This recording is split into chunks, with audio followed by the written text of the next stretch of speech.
بسم اللہ الرحمن الرحیم۔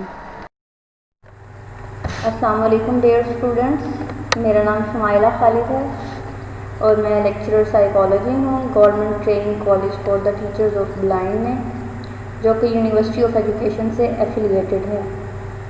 میں آپ کو اسلامک ہسٹری کا سبجیکٹ پڑھا رہی ہوں، جو کہ B Ed honours special education کا سبجیکٹ ہے۔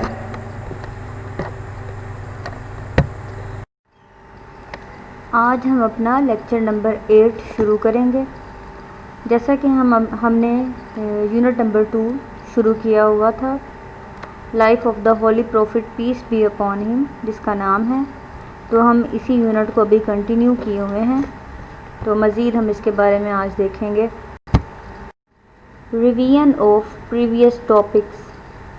اگلے ٹاپک پہ جانے سے پہلے ہم پچھلے ٹاپکس کے بارے میں تھوڑی سی ریویژن کر لیتے ہیں۔ سب سے پہلے اس یونٹ میں ہم نے حضرت محمد صلی اللہ علیہ وآلہ وسلم کی زندگی کے بارے میں دیکھا، ان کی ارلی لائف کے بارے میں ہم نے پڑھا کہ وہ کیسے پیدا ہوئے، کہاں پیدا ہوئے، ان کے ماں باپ کون تھے اور کس نے ان کی پرورش کی، کس طرح سے انہوں نے تجارت کا عمل شروع کیا اور کس طرح سے ان کی حضرت خدیجہ سے شادی ہوئی۔ اس کے بعد ہم نے ان کی نبوت کا عمل دیکھا کہ کس طرح سے ان پر نبوت ہوئی نازل اور کس طرح انہوں نے اس پیغام کو آگے لوگوں تک پہنچایا، اور اس کے بعد ہم نے لوگوں کے ریئیکشن کے بارے میں بھی دیکھا کہ مکہ کے لوگوں اور طائف کے اور مختلف اس طرح کے جو لوگ علاقوں کے لوگ تھے، ان کا کیا رد عمل آیا جب انہوں نے اسلام کی دعوت دی لوگوں کو۔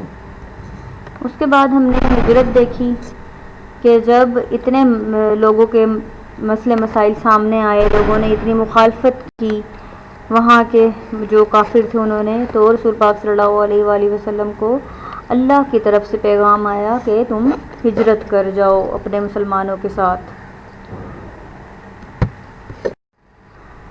Agenda of today.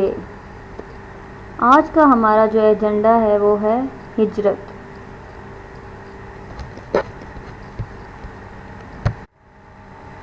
آج ہم ہجرت کے بارے میں پڑھیں گے، جو کہ ہمارا 2.4 ٹاپک ہے کہ کس طرح سے لوگوں کی مخالفت کے بعد اللہ تعالیٰ کے حکم سے رسول پاک صلی اللہ علیہ وآلہ وسلم مکہ سے مدینہ ہجرت کر گئے۔ After completion of this topic, students will be able to know why Hazrat Muhammad sallallahu alaihi wa sallam made the decision of hijrat towards Medina. Describe the life of Muslims after hijrat. یہ چیزیں آپ کو معلوم ہو جائیں گی کہ رسول پاک صلی اللہ علیہ وآلہ وسلم نے مکہ سے مدینہ ہجرت کیوں کی، اور اس کے علاوہ ہجرت کرنے کے بعد مسلمانوں نے کس طرح کی زندگی گزاری۔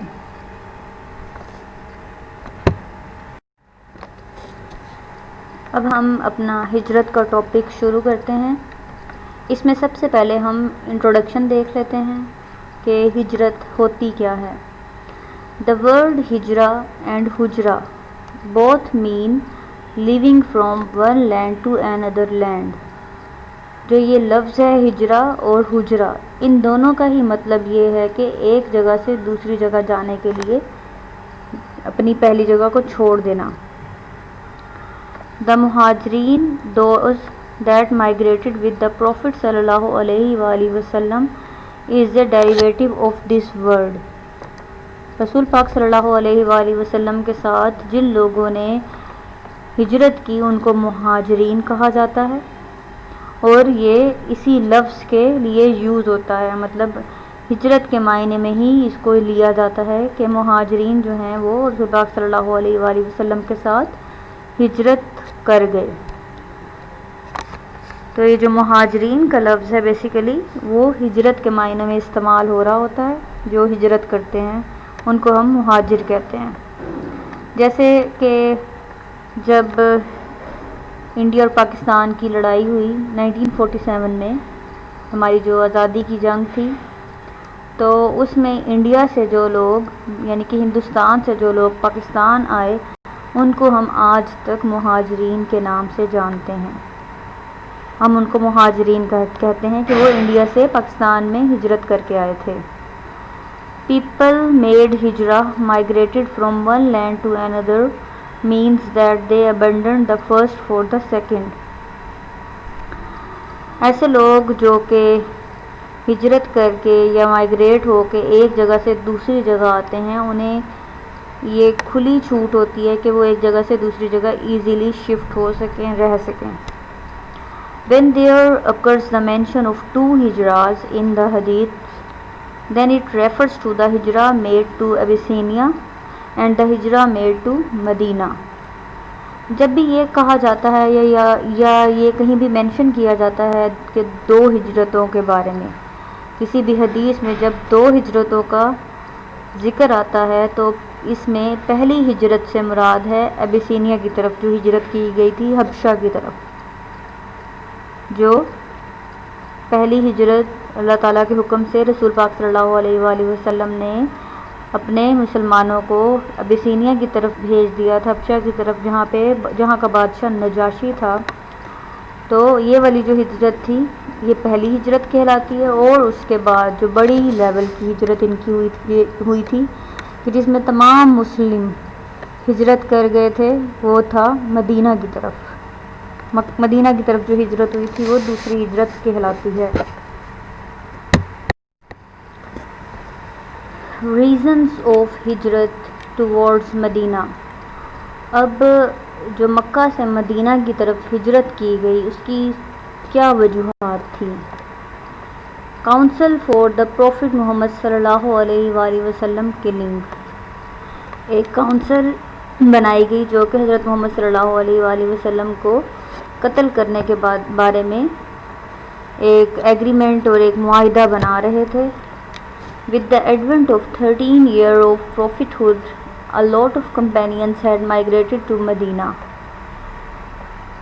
رسول پاک صلی اللہ علیہ وآلہ وسلم کی کو نبوت ملنے کے 13 سال جب گزر چکے تھے تو بہت سے لوگوں نے مدینہ کی طرف ہجرت کر لی. It was matter of worry for Quraysh. یہ معاملہ جو تھا قریش کے لوگوں کے لیے بہت زیادہ پریشان کن تھا. So they chalking out plans to eliminate Islam. اس لیے انہوں نے مختلف قسم کے منصوبے بنانا شروع کر دیے کہ کس طرح سے اسلام کے پھیلاؤ کو روکا جائے. They had a fixed place, house of counseling, for discussing local issues. Here they also discussed this matter. انہوں نے پرسنلی مختلف قسم کے جو لوکل ایشوز ہوتے تھے ان کو ڈسکس کرنے کے لیے ایک کاؤنسلنگ ہاؤس بنایا ہوا تھا جہاں پہ وہ مختلف میٹر ڈسکس کرتے تھے. اسی ہاؤس آف کاؤنسلنگ میں انہوں نے اپنا یہ والا میٹر تھا کہ اسلام کو کس طرح سے روکا جائے اس کو ڈسکس کیا قریش کے لوگوں نے. After getting different opinions, they all agreed upon the final opinion to kill Prophet Muhammad صلی اللہ علیہ وآلہ وسلم, which was given by ابو جہل. مختلف لوگوں نے مختلف قسم کی رائے پیش کی، مختلف قبیلوں کے لوگوں نے اپنی اپنی رائے پیش کی، جس میں سے سب سے زیادہ جو رائے مانی گئی جو کہ ابو جہل نے دی تھی کہ رسول پاک صلی اللہ علیہ وآلہ وسلم کو نعوذ باللہ قتل کر دیا جائے. Allah Almighty made Prophet Muhammad sallallahu alaihi wasallam aware of this secret plan, and this was time that Prophet sallallahu alaihi wasallam got the order through revelation to migrate from Makkah to Medina.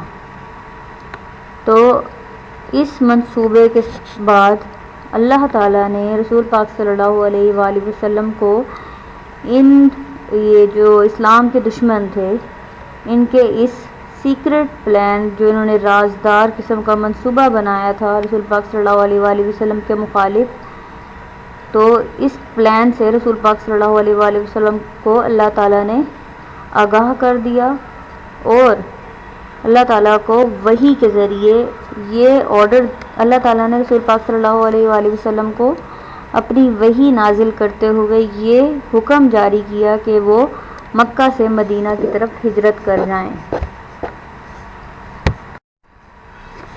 اس کے بعد ہم دیکھتے ہیں کہ departure from مکہ، کس طرح رسول پاک صلی اللہ علیہ وآلہ وسلم نے مکہ سے کوچ کیا، کس طرح سے وہ وہاں سے نکلے۔ Prophet Muhammad sallallahu alaihi وآلہ وسلم called Hazrat Ali رضی اللہ تعالیٰ عنہ on the very night that had been fixed for Prophet sallallahu alaihi وآلہ وسلم's murder and told that I have gotten the command for migration۔ رسول پاک صلی اللہ علیہ وآلہ وسلم نے ایک رات حضرت علی کو بلایا اور انہیں یہ بتایا کہ انہیں رسول پاک صلی اللہ علیہ وآلہ وسلم کو مارنے کا پلان بنایا گیا ہے اور اللہ تعالیٰ کی طرف سے انہیں یہ حکم صادر کیا گیا ہے کہ وہ مکہ سے مدینہ کی طرف ہجرت کر جائیں۔ I have been entrusted with the deposits of many people۔ انہوں نے حضرت علی رضی اللہ عنہ کو یہ بھی بتایا کہ رسول پاک صلی اللہ علیہ وآلہ وسلم نے خود بہت سے لوگوں کی امانتیں واپس کرنی ہیں۔ Return these deposits in the morning and lie on my bed tonight so that infidels get satisfied about my presence in the house۔ تو انہوں نے حضرت علی رضی اللہ عنہ سے یہ ریکویسٹ کی، انہیں یہ کہا کہ وہ ان کی جگہ رات کو سو جائیں ان کے بیڈ پر، تاکہ جو کافر ہیں وہ یہ سمجھے کہ رسول پاک صلی اللہ علیہ وآلہ وسلم اپنے گھر میں موجود ہیں، اور جب صبح ہو تو تم یعنی کہ حضرت علی رضی اللہ عنہ تمام لوگوں کی جن کی امانتیں ہیں وہ واپس کر کے مدینہ کی طرف ہجرت کر جائیں۔ When the night deepened, Prophet صلی اللہ علیہ وآلہ وسلم came out of the house calmly and took the Hazrat Abu Bakr رضی اللہ تعالیٰ عنہ from his house and along with him refuge in the Sawr cave۔ They stayed there for 3 nights۔ جب رات ذرا گہری ہو گئی تو رسول پاک صلی اللہ علیہ وآلہ وسلم گھر سے خاموشی کے ساتھ باہر آئے اور انہوں نے حضرت ابو بکر رضی اللہ عنہ کو ان کے گھر سے لیا اور وہ غار ثور کی طرف ہجرت کر گئے۔ انہوں نے غار ثور میں تقریباً 3 راتیں گزاری۔ جرنی ٹو مدینہ، مدینہ کی طرف سفر۔ On the 4th day, Prophet Muhammad صلی اللہ علیہ وآلہ وسلم came out of the cave Sawr and traveled throughout the night and day۔ چوتھے دن رسول پاک صلی اللہ علیہ وآلہ وسلم نے غار ثور سے باہر نکلے اور انہوں نے دن اور رات کا سفر کیا، اور اس طرح سے وہ مدینہ کی طرف ہجرت کر گئے۔ A guide had been appointed، اور اس تمام راستے میں انہیں ایک گائیڈ ان کے لیے اپوائنٹ کیا گیا تھا جو ان کو راستہ دکھاتا گیا۔ یثرب یعنی مدینہ۔ 622 after death of Christ to 632 after death of Christ۔ Yathrib یعنی مدینہ 622 عیسوی سے لے کر 632 عیسوی تک، مطلب 10 سال۔ On Allah's command, the Prophet sallallahu alaihi wasallam led his followers to migrate Medina, known then as Yathrib, 320 kilometers north of Makkah, where they were received warmly۔ اللہ کے حکم کے مطابق حضرت محمد صلی اللہ علیہ وآلہ وسلم اپنے ماننے والوں کو لے کر مدینہ کی طرف ہجرت کر گئے، جسے اس وقت یثرب کہا جاتا تھا، جو کہ مکہ کے شمال کی جانب 320 کلومیٹر کے فاصلے پر واقع تھا۔ جب وہ وہاں پر پہنچے حضرت محمد صلی اللہ علیہ وآلہ وسلم، تو لوگوں نے انہیں بہت اچھے طریقے سے خوش آمدید کیا، مدینہ کے لوگوں نے۔ The migration occurred on 622 after death of Christ۔ It marked the beginning of Islamic calendar۔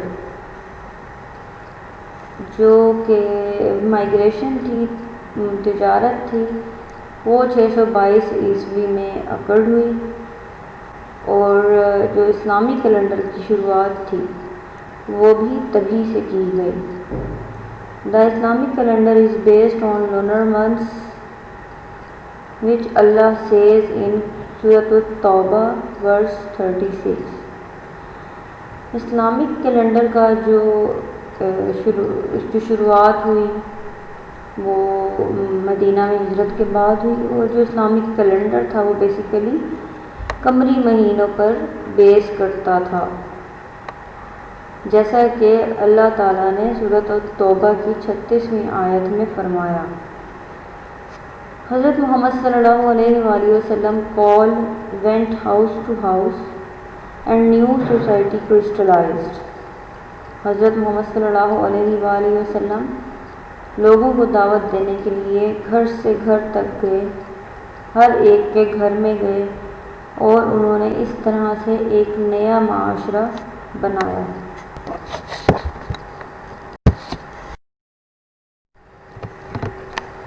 Significance aspects of ہجرہ۔ اہمیت کے حامل پہلو ہجرت کے جو کہ نیچے موجود ہیں، جنہیں ابھی ہم ڈسکس کر لیتے ہیں۔ ان پہلوؤں میں سب سے پہلے ہے سوشل، کہ after Hijra people began to see clearly that Islam is a way of life which pays attention to and reforms every facet of human existence۔ کہ ہجرت کے بعد لوگوں نے اسلام کو بہت واضح طور سے دیکھنا شروع کیا، اور انہوں نے اپنی زندگی کو کس طرح سے گزارنا ہے اسلام کے مطابق، اسلام کے اصول و ضوابط کے مطابق، اس طرف غور و فکر کرنا لوگوں نے شروع کی، اور کس طرح سے اسلام نے انسان کی جو وجود ہے اس کے کیا پہلو دیے ہیں، ان پہ کس طرح سے عمل کرنا ہے۔ تو ہجرت کے بعد لوگوں نے یہ چیزیں دیکھنا شروع کر دی۔ یہ تھا سوشل اسپیکٹ میں۔ اب ہم دیکھتے ہیں اکنامک ایفیکٹس، اقتصادیت کے کیا اثرات واقع ہوئے ہجرت کے بعد۔ Trade come into contact with agriculture and artisanship resulting in an economic revolution for the place۔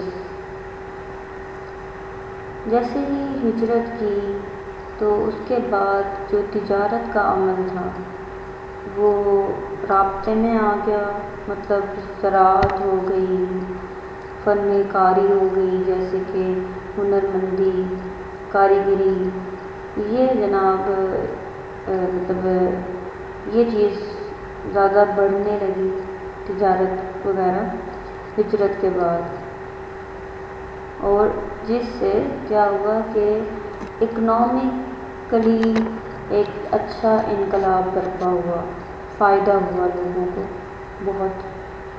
Political freedom for the Muslims. اب سیاست میں لوگوں کو کس طرح سے آزادی مل گئی۔ became masters of their internal affairs, external relations and matters relating to war and peace۔ اب جو مسلمان تھے ان کے لیے یہ ایک مطلب راستہ کھل گیا تھا کہ اب ان کے اوپر اور کوئی نہیں ہے کہ جو جس کے زیر اثر انہوں نے کام کرنا تھا یا ادھر ادھر تک اپنی تجارت لے کے جانی۔ اب وہ کسی قبیلوں کے انڈر بٹے ہوئے نہیں تھے، یعنی کہ جو مکہ کے قبیلے تھے، اب وہ اپنے طور پہ سب کچھ کر سکتے تھے، مطلب وہ ملکیت رکھتے تھے اب کہ وہ اپنے اندرونی جو افیئرز ہیں، اندرونی معاملات ہیں، ان کو حل کریں، اپنے بیرونی جو ان کے تعلقات ہیں دوسرے ممالک کے ساتھ وہ بہتر کریں، اور اسی طرح اگر کوئی جنگ یا امن سے ریلیونٹ کسی قسم کے معاملات ہیں ان کو بھی وہ خود ہی ڈیل کر سکتے تھے۔ مطلب انہیں ان چیزوں پر اتنی آزادی حاصل ہو گئی تھی اسلام کے بعد اور ہجرت کے بعد۔ First year of after Hijra, first Hijri, ہجرت کے بعد پہلا سال جسے ہم پہلی ہجری بھی کہتے ہیں، A.H سے مراد ہے آفٹر ہجرت، یعنی اس کو ہم اردو میں ہجری بولتے ہیں۔ The building of the first mosque, پہلی مسجد کی تعمیر۔ ان دا اسٹارٹ، حضرت محمد صلی اللہ علیہ وآلہ وسلم stayed in the house of حضرت ابو ایوب انصاری رضی اللہ تعالیٰ عنہ after ہجرت۔ ہجرت کے بعد شروع میں حضرت محمد صلی اللہ علیہ وآلہ وسلم نے حضرت ابو ایوب انصاری کے ہاں قیام کیا۔ The entry into Medina was followed by the building of the mosque, the first ever for the Muslims۔ مدینہ میں داخلے کے بعد رسول پاک صلی اللہ علیہ وآلہ وسلم نے مسجد کی تعمیر شروع کی، جو کہ مسلمانوں کے لیے پہلی مسجد قرار پائی۔ It was one of the most important landmarks for Muslims, a school for learning the Quran and headquarters for receiving necessary instructions۔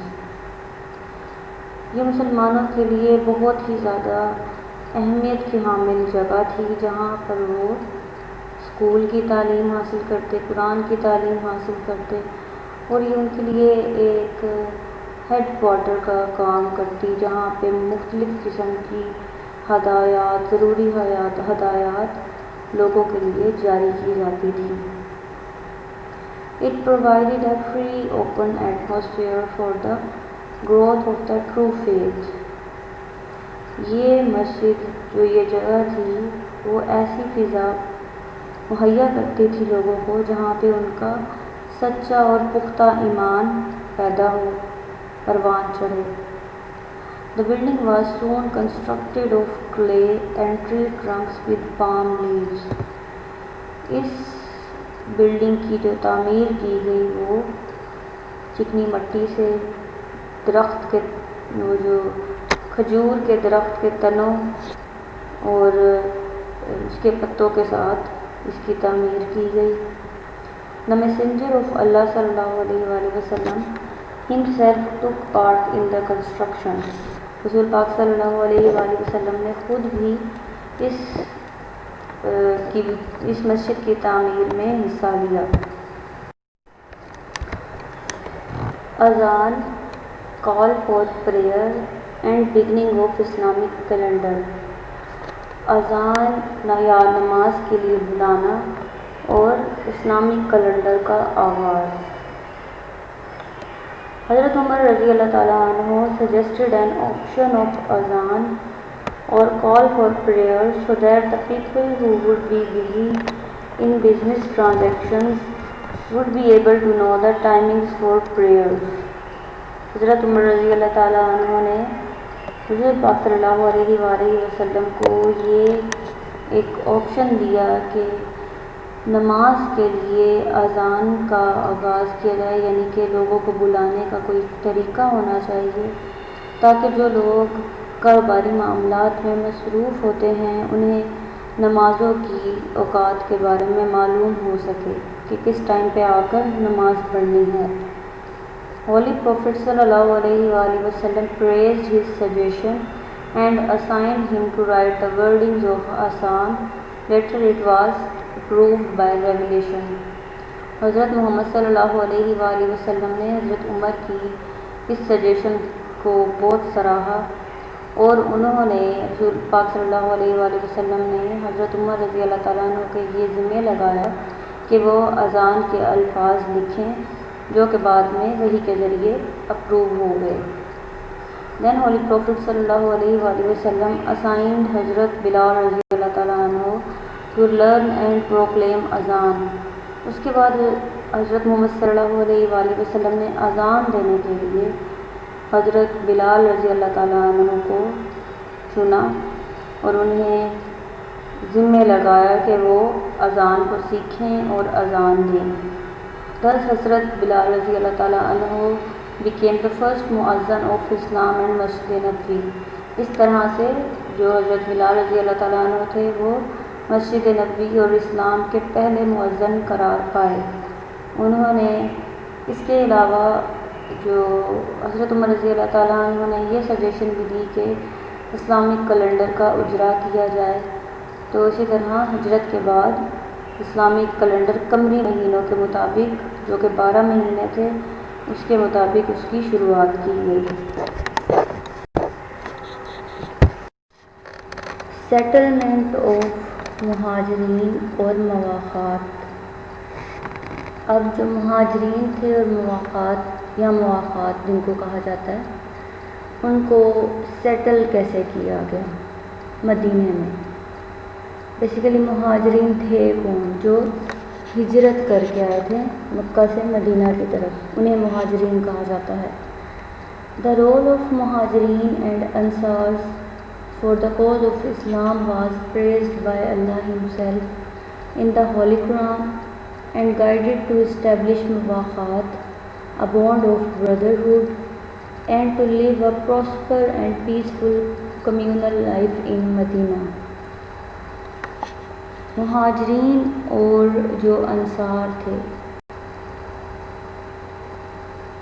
وہ ان کا جو کردار تھا اسلام میں، ان کا جو کردار تھا ہولی قرآن مطلب قرآن پاک میں اللہ تعالیٰ نے ان کے اس کردار کی خود تعریف کی، جو مہاجرین اور انصار کا ہجرت کے بعد کا رویہ تھا۔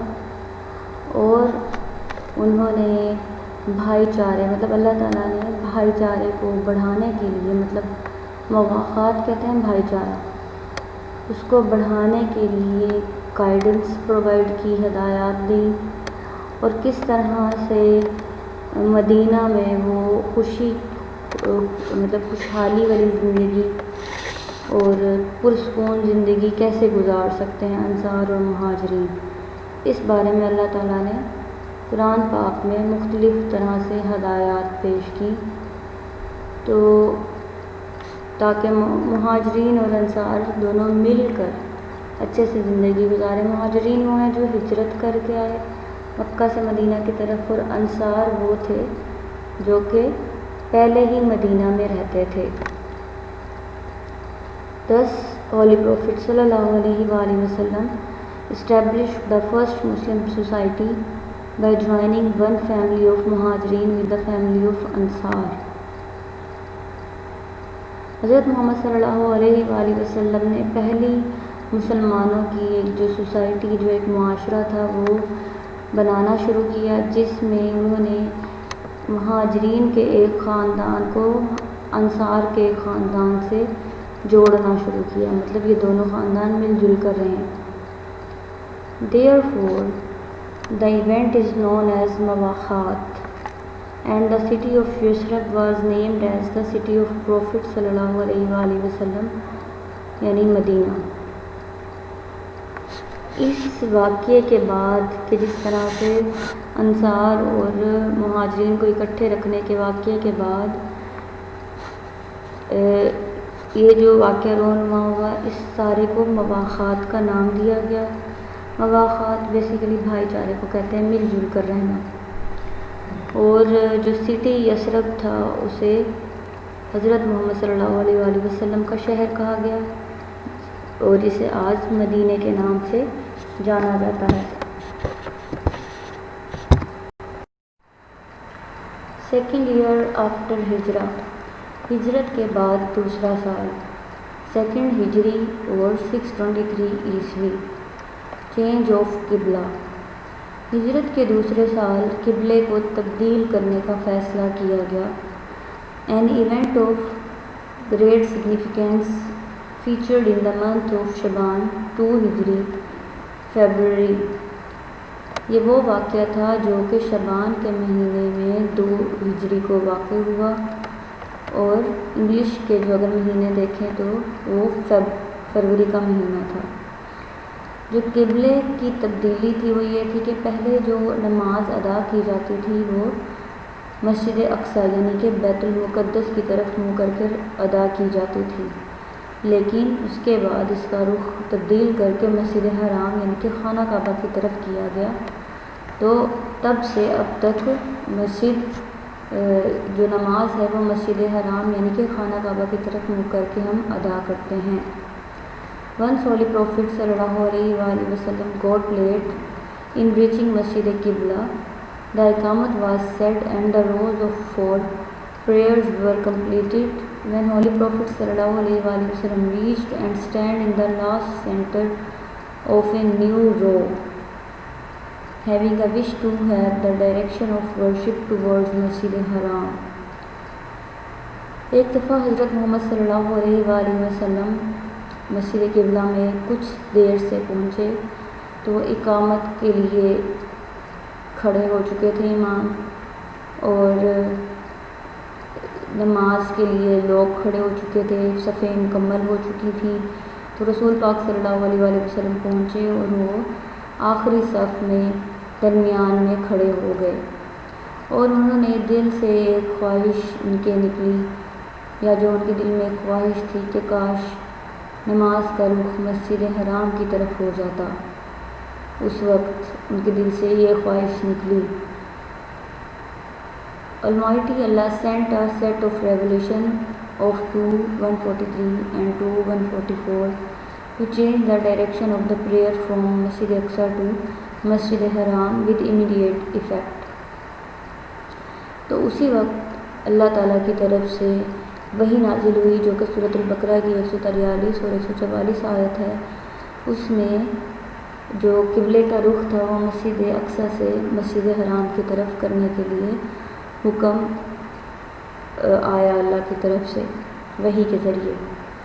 Thus this prayer was also led by Prophet Muhammad sallallahu alaihi wasallam and the masjid was named as Masjid Qiblatain. اور اس طرح سے یہ نماز بھی رسول پاک صلی اللہ علیہ وسلم نے ہی کروائی اور پڑھائی، اور اس مسجد کا نام مسجد قبلتین رکھ دیا گیا ہے، دو قبلوں والی مسجد. سیکنڈ ایئر آفٹر ہجرہ، سیکنڈ ہجری 623 عیسوی جو کہ ہم پڑھ رہے تھے، اس میں ہم نے دیکھا کہ اس میں ہجرت کے دوسرے سال قبلے کا چینج ہونا واقع ہوا. اسی طرح اسی سال فاسٹنگ آف رمضان اینڈ عید الفطر بھی ڈیسیژن میں آئی کہ یہ رمضان کے روزے رکھے جائیں اور عید الفطر منائی جائے، جس میں fasting of the month of Ramzan for 30 days کہ جو روزے رکھے جائیں گے وہ 30 دن کے ہوں گے.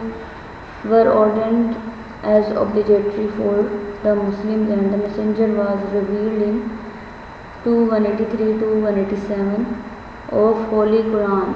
Eid al-Fitr was also ordained as a gift after fasting. تو رمضان کے جو روزوں کا حکم صادر ہوا وہ مسلمانوں پر، جو کہ سورت نمبر 2 سورۃ البقرہ یعنی کہ، اور اس کی آیت 183 سے لے کر 187 میں اس حکم کے بارے میں بتایا گیا ہے قرآن پاک میں کہ کس طرح سے رمضان کے روزے فرض ہوئے اور کتنے دن آپ نے لگاتار روزے رکھنے ہیں.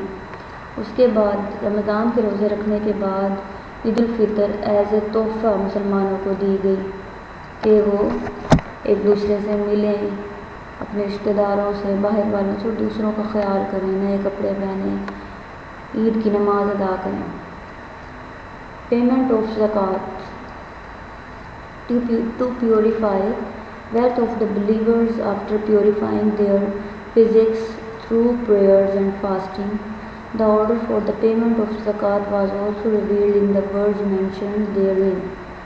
Surah number 2, ayah number 195 اور Surah number 2, ayah number 275 to 279. رمضان کے روزوں کے بعد جو حکم آیا وہ تھا زکوٰۃ کا، کہ اب رمضان میں جب ہم روزے رکھتے ہیں، نمازیں ادا کرتے ہیں، تو وہ ہم اپنے جسم کی زکوٰۃ نکال رہے ہوتے ہیں. تو ایمان والوں کے لیے اپنی دولت میں سے بھی، اپنی دولت کو پاک کرنے کے لیے، اپنے پیسے کو پاک کرنے کے لیے بھی ایک طریقہ بتایا گیا اللہ کی طرف سے قرآن پاک میں، وہ تھا زکوٰۃ. زکوٰۃ کا مطلب ہوتا ہے پاکیزہ کرنا، یعنی کہ اپنی مال و دولت کی زکوٰۃ نکالی جائے جس سے دوسرے جو غریب غربا ہیں ان کا بھی فائدہ ہو. اس کا جو حکم جس صورت میں آیا وہ تھی سورۃ البقرہ کی آیت نمبر 195 اور 275 سے 289 تک آیت. اس میں زکوٰۃ کا حکم صادر ہوا. بیٹل آف بدر، بدر کی جنگ یا غزوہ بدر. In the month of Safar 2 Hijri 623 Iswi, Allah showed a dream to Holy Prophet sallallahu alaihi wasallam about the battle to be fought in the plain of Badr and the victory of believers. That battle fought on Ramadan 18th the year 2 Hijri. سفر کے مہینے میں رسول پاک صلی اللہ علیہ وسلم کو 2 ہجری میں ہی ایک خواب آیا جس میں اللہ تعالیٰ نے رسول پاک صلی اللہ علیہ وسلم کو بدر کے میدان میں جنگ کے بارے میں ایک خواب کی صورت میں دکھایا اور یہ بھی دکھایا کہ اس میں ایمان والوں کی فتح ہوگی. اور یہ جو جنگ تھی یا یہ جو غزوہ تھا وہ فائنلی رمضان کے مہینے میں 18 تاریخ کو لڑی گئی. یہ جنگ یہ غزوہ 2 ہجری میں 18 تاریخ کو یہ غزوہ لڑا گیا. تھرڈ ایئر آفٹر ہجرا، ہجرت کے بعد تیسرا سال جس کو ہم تیسری ہجری اور 624 عیسوی بھی کہتے ہیں. بیٹل آف احد، تیسری ہجری میں جو تھی وہ بیٹل آف احد غزوہ احد رونما ہوا. In 3 Hijri, pagans of Makkah attacked Medina in 3000 with fully equipped against 1000 Muslims reaching Uhud. تیسری ہجری میں مکہ کے جو کافر تھے انہوں نے مسلمانوں پر جو کہ 3000 کی تعداد میں تھے مکہ کے وہ کافر، انہوں نے مدینہ میں آ کر مسلمانوں پر حملہ کیا. احد کے مقام پر مسلمانوں کی تعداد صرف 1000 تھی. Quraysh attacked first and Muslims responded well, سب سے پہلے قریش نے اٹیک کیا، حملہ کیا اور مسلمانوں نے بہت اچھے سے اس کا مقابلہ کیا. The majority of the archers on the mountain side committed a fatal mistake that turned the whole situation upside down. تو رسول پاک صلی اللہ علیہ وسلم بیسیکلی اس جو غزوے کے لیڈر تھے، انہوں نے لوگوں کو جگہ بتائی ہوئی تھی جو مسلمس تھے کہ انہوں نے کہاں کہاں پہ کھڑے ہونا ہے، کس طرح سے لڑنا ہے. تو احد کے پہاڑ کے ایک طرف انہوں نے چند لوگ اپنے کھڑے کیے ہوئے تھے. جیسے ہی جنگ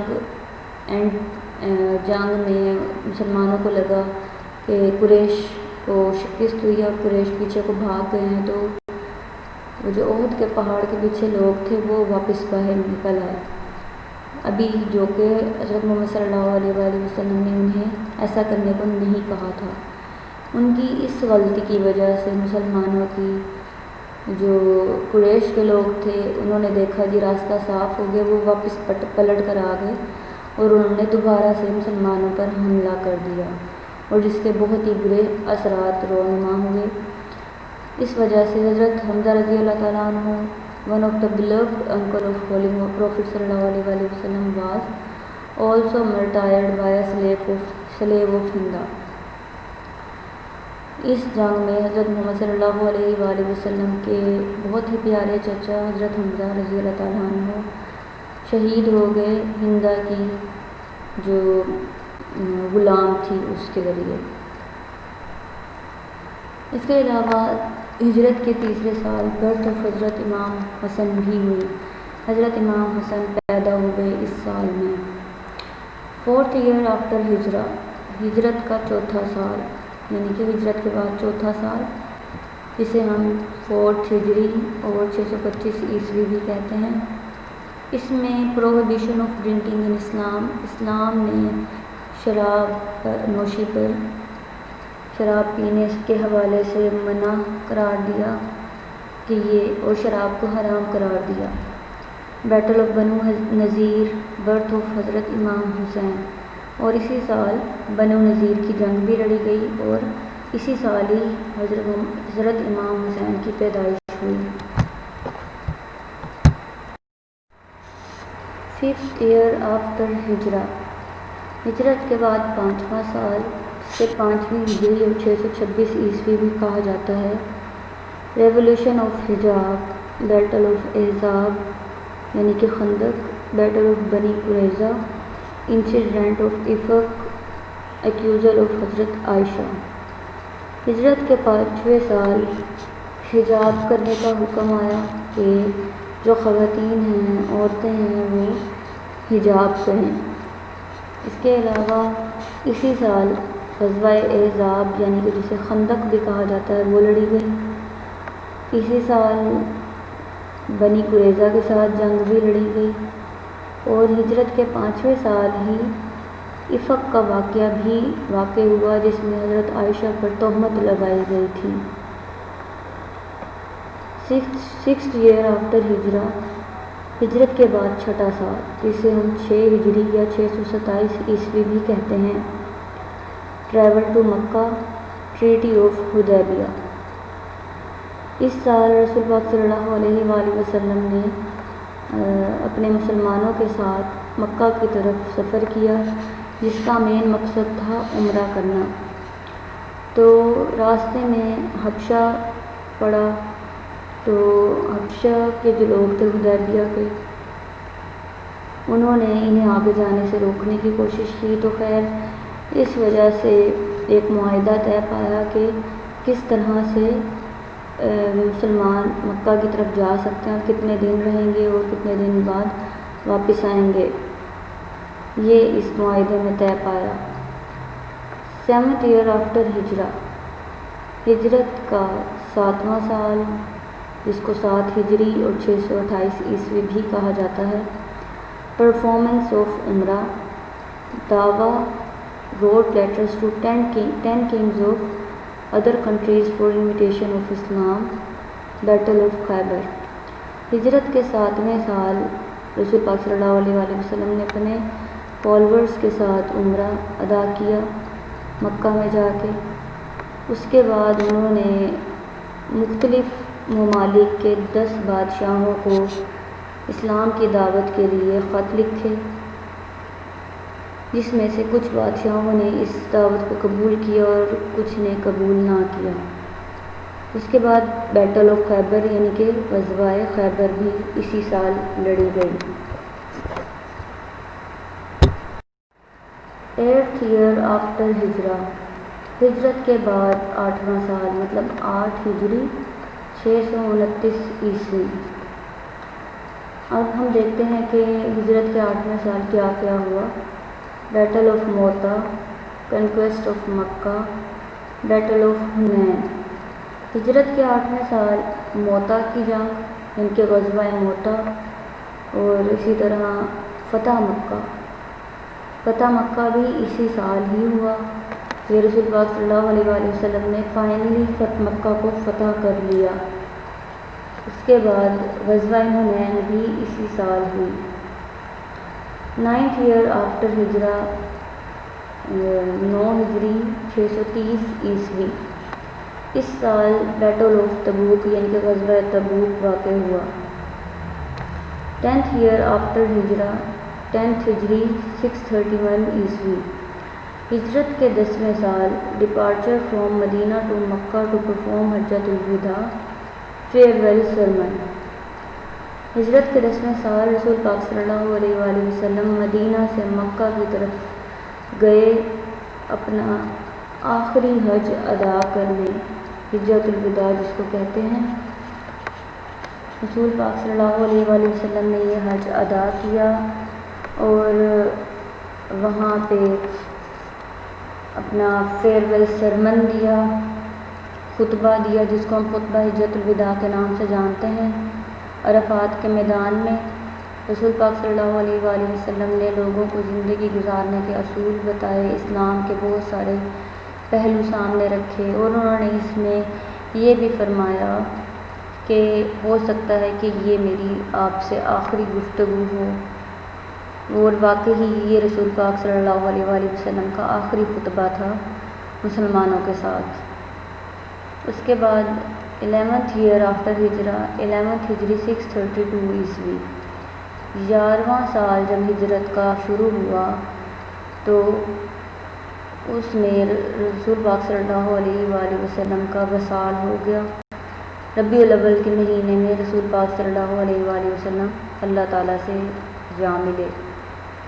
تو یہ تھی رسول پاک صلی اللہ علیہ وآلہ وسلم کی زندگی، کس طرح سے وہ پیدا ہوئے، انہوں نے کیسی زندگی گزاری، کس طرح سے انہیں نبوت ملی اور انہوں نے کیسے لوگوں کو دعوت دینا شروع کی، اور بالآخر انہوں نے ہجرت کی مکہ سے مدینہ کی طرف، اور ہر سال کتنی انہوں نے جنگیں لڑیں، اور کس طرح سے لوگوں کو پھر بھی وہ مدینے آ کے دعوت دیتے رہے، حج ادا کیا اور ایک اسلامی معاشرہ قائم کیا مدینے میں آ کے۔ یہ ساری چیزیں رسول پاک صلی اللہ علیہ وآلہ وسلم کی زندگی کی ہم نے دیکھی۔ میں امید کرتی ہوں کہ آپ کو بہت اچھے سے سمجھ آئی ہوگی اور آپ کو بہت اچھی انفارمیشن ملی ہوگی اس بارے میں، اور آپ کی انفارمیشن میں مزید اضافہ ہی ہوا ہوگا۔ شکریہ ڈیئر اسٹوڈنٹس۔